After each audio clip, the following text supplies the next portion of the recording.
يا أيها الذين آمنوا اتقوا الله.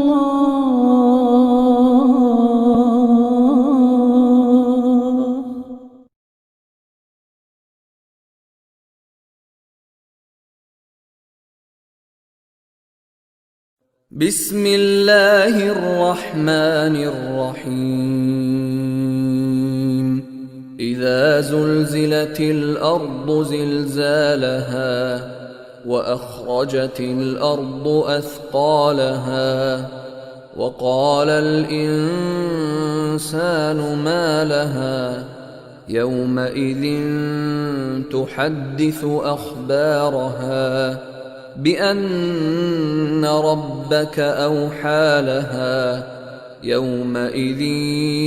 يصدر الناس أشتاتا ليروا أعمالهم فمن يعمل مثقال ذرة خيرا يره ومن يعمل مثقال ذرة شرا